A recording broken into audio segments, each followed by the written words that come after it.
Beautiful song. Yeah. I want to begin what I hope is phenomenal oratory this morning.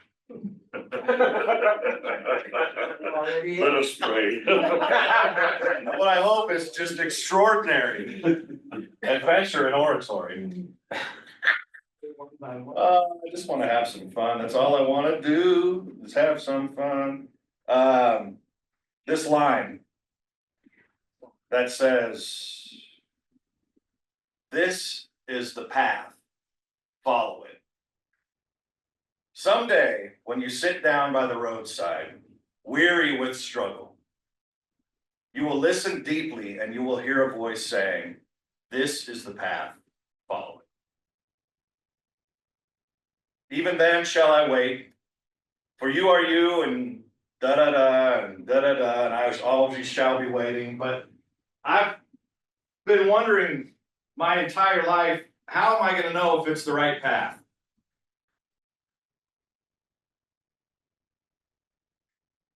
And there's really only one answer to that I've come to. And that is because it's the path that you're walking.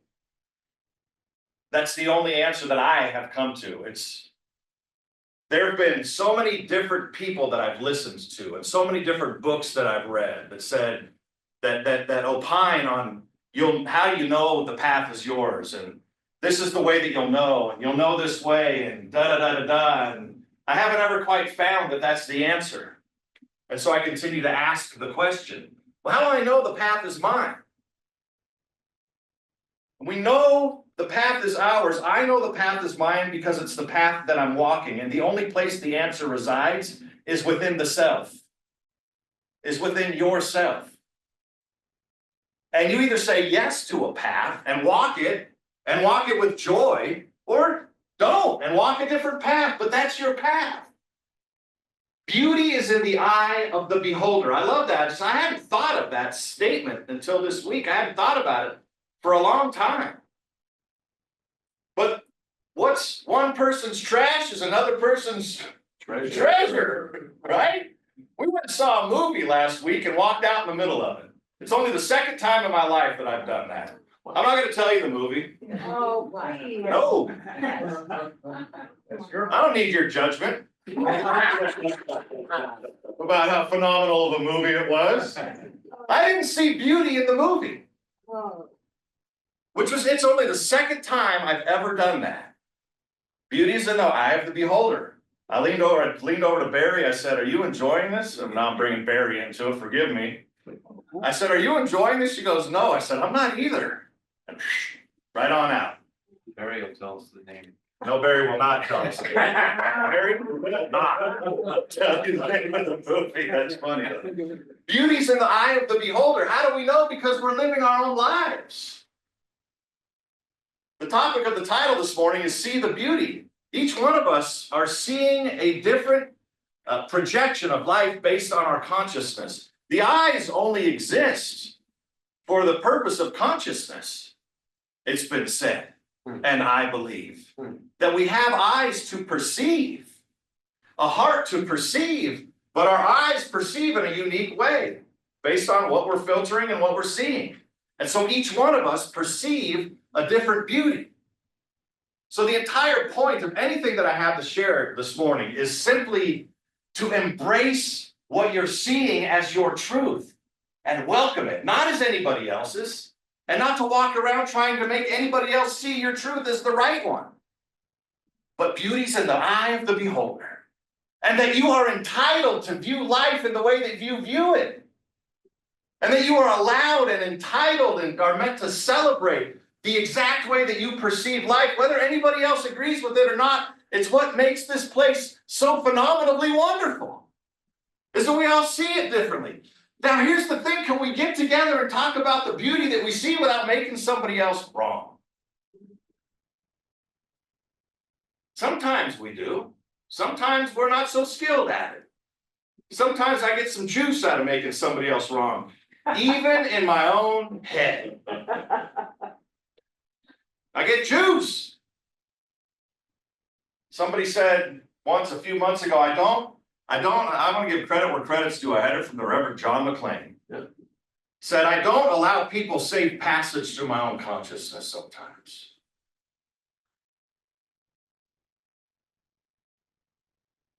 Man, I'm just wondering if I overstepped the boundary. I hope I didn't. Because that was, I mean, it's phenomenal. Sometimes how am I allowing people walking through my consciousness? I just had to catch myself and realize, You're good. thank you. Because I can't go thinking about this for the next 7 days. You know what I'm saying? I can't make myself wrong for the next 7 days, so we'll clean it up after the service. If there's anything to clean up. Man, sometimes I do that. I gotta tell you though, sometimes I just like, oh, did I say something that was not? I hope everything's in good shape. I hope we're fine. Can I allow people safe passage through my consciousness? Sometimes I can, sometimes I can't. But always what I want to train myself to do in my practice is see beauty, is to see the beauty. And that comes from within.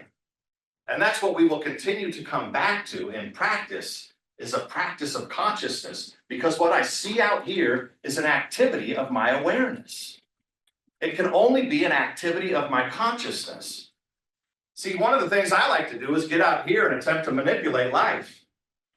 And if I'm only playing the game out here and attempting to manipulate life out here, I'm only going to keep doing that.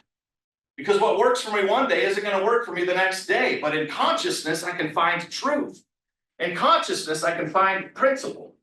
In consciousness, in the way I perceive life, in spiritual principle, I can find things to hang my hat on that don't have to do with the fickleness of this human experience, but have to do with a fundamentally stalwart, steady view of life. And I want to continue to train myself to see beauty, to know that the path that I'm walking, I'm entitled to and I get to, and I can train my consciousness that no matter what's going on out here, that I can see it in a way that gives me life.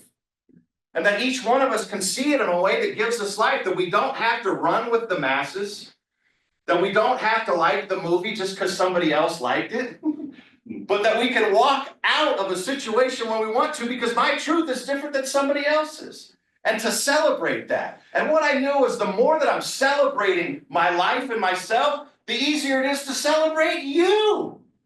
And the more critical I am of my life and the choices that I make, the more critical I am than you, I'm not allowing safe passage. And so I'm iterating, reiterating, sharing that I think that there's something about giving ourselves permission to celebrate ourselves and what we like and what we dislike. And the beauty that we behold, and calling somebody else might call it something else, but we call it beauty. What brings me joy? What brings me life?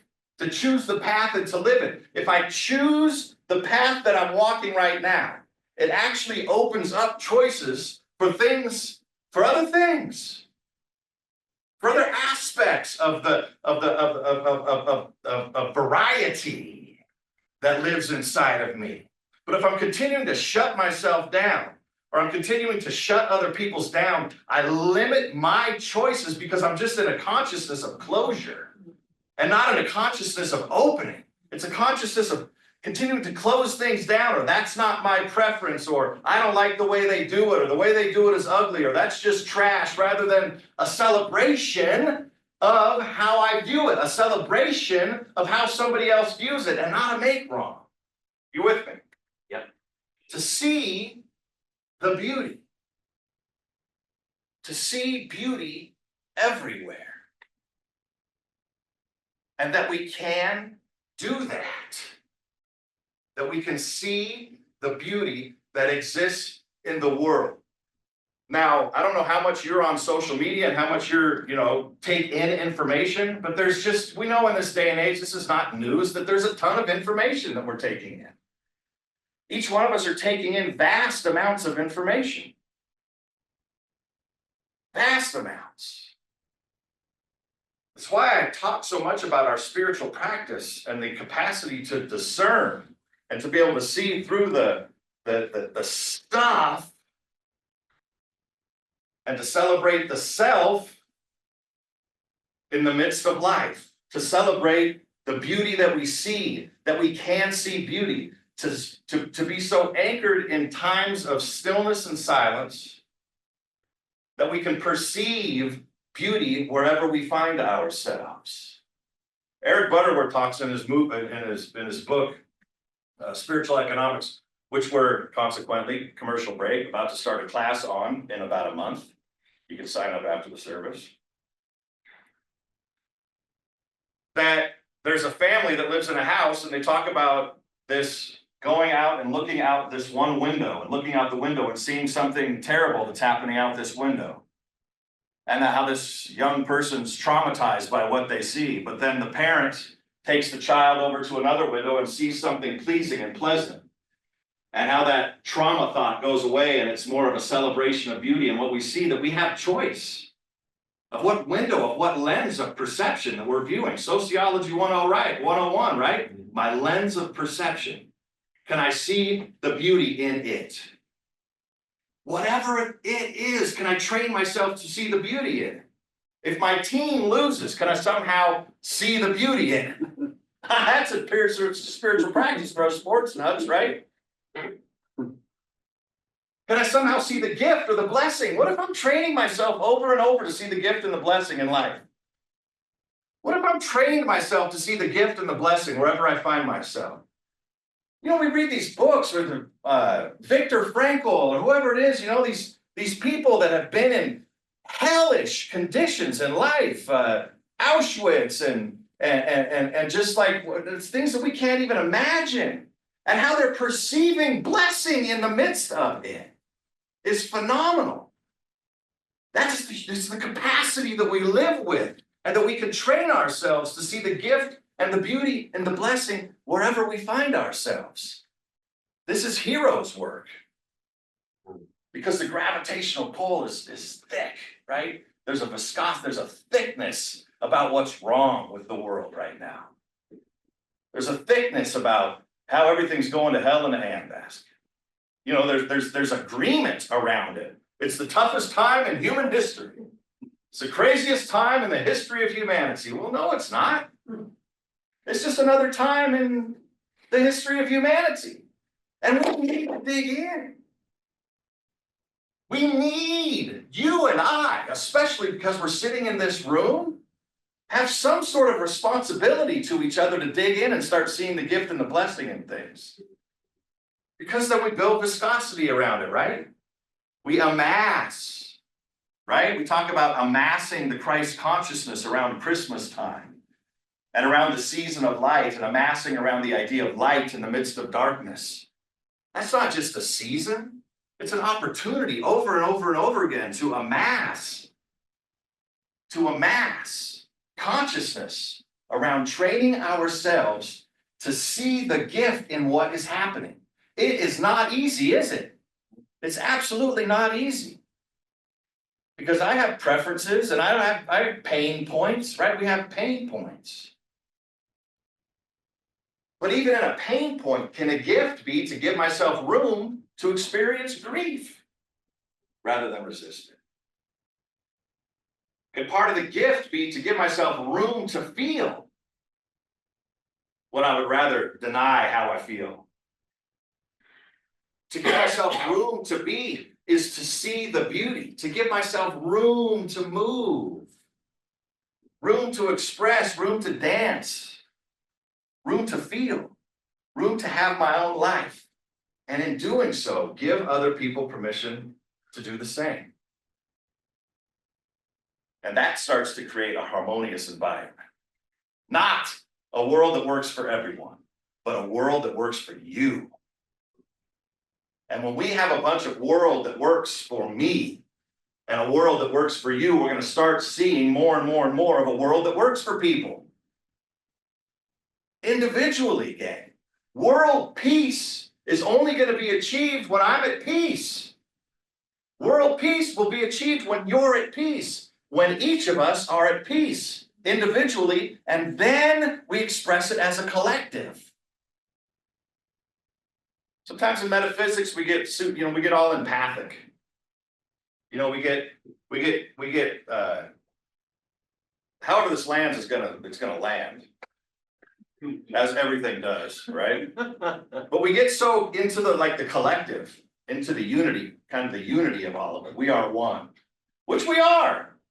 But sometimes we get so lost in the oneness and the unity that we forget to do our own spiritual work, and we're expecting somebody else to do it. And if they realize the unity, then somehow I'll just get swept up in it. But I gotta do my work. I have to do my work. And so what's the blessing in worry? That I have an awareness of where my work is, rather than just oblivion to it. That I have an awareness of where I can work. I have awareness of the arena within which I'm working, so I can start to see the beauty. And start to celebrate. And start to celebrate my life, and start to celebrate your life. To start to see the beauty. It's an activity of consciousnness. We train ourselves to see the beauty.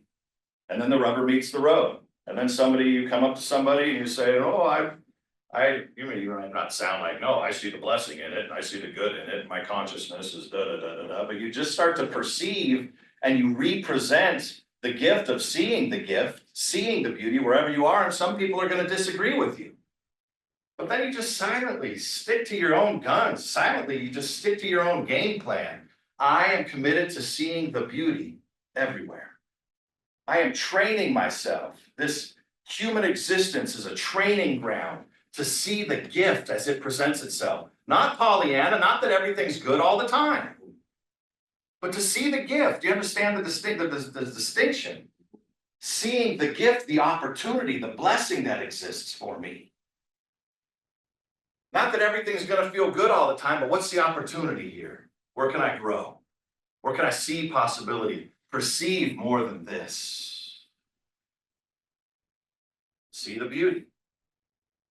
It's challenging work, but we are up for it. I know that we are up for it. To see the blessing. So right in the middle of our lives, each one of us, just take a moment, silently, privately to yourself, to consider, where's the challenge in your life right now? Where is the challenge in your life right now? For most of us, it probably emerges pretty easily. The challenge, where's the body of my work right now? I know for me, over the last 4 or 5 months, I've been in a lot of worry. That becomes the body of my work, worried about, well, most of the time what I worry about, which is the future. Telling on myself a little bit here. I've been in worry. It becomes the gift. It becomes the body of work. It becomes an opportunity for my spirit to be welcomed into my humanity and to see that possibility exists and that there's always been solution. So there will continue to be solution to train myself up even a little bit more. So consider, where's the challenge of your life right now? The opportunity to see the beauty. The opportunity to see the gift. To say something that hasn't been said. To present something that hasn't been presented because I've been afraid or worrisome about how it might land. I am entitled to make a presentation. I'm entitled to represent my idea of the Spirit. It's life-giving. It doesn't hurt myself. It doesn't hurt anybody else. What needs to be said? What needs to be represented as a gift of the Spirit? What's the challenge of my life right now?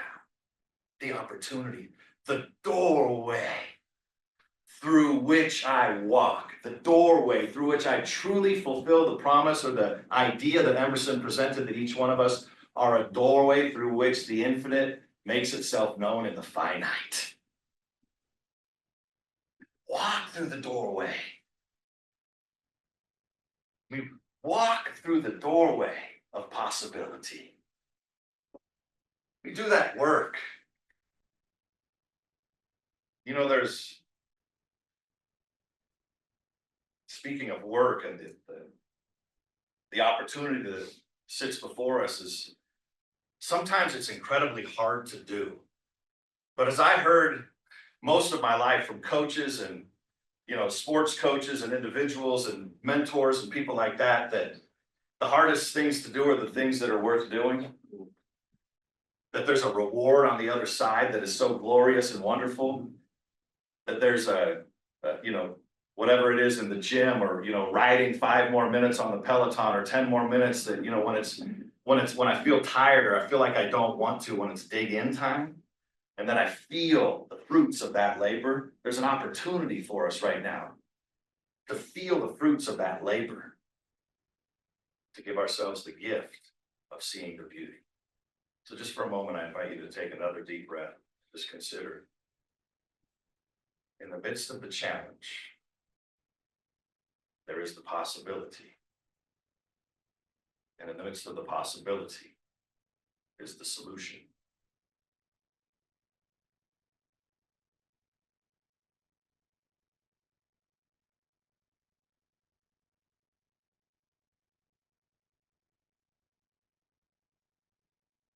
What solution is making itself known in your consciousness this morning? What opportunity, what doorway is opening for you to walk through, for me to walk through, so that I am representing in all of my humanity, my spiritual nature, that I can see the beauty that's around.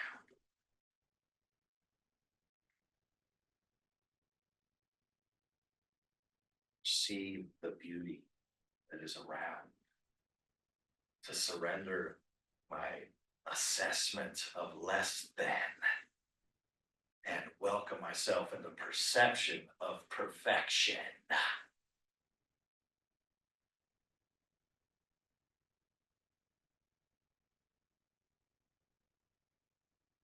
Gift for us this morning, and an opportunity. And I'm grateful that together we practice, that together we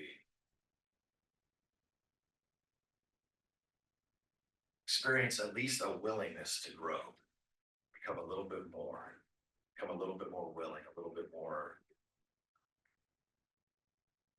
spiritually mature in our capacity to perceive the beauty that's all around us. I'm grateful for this prayer, grateful for our collective, grateful for us individually and our work. I recognize it is good, and so it is. Amen. And welcome Brother Gene to come forward to share some music with us.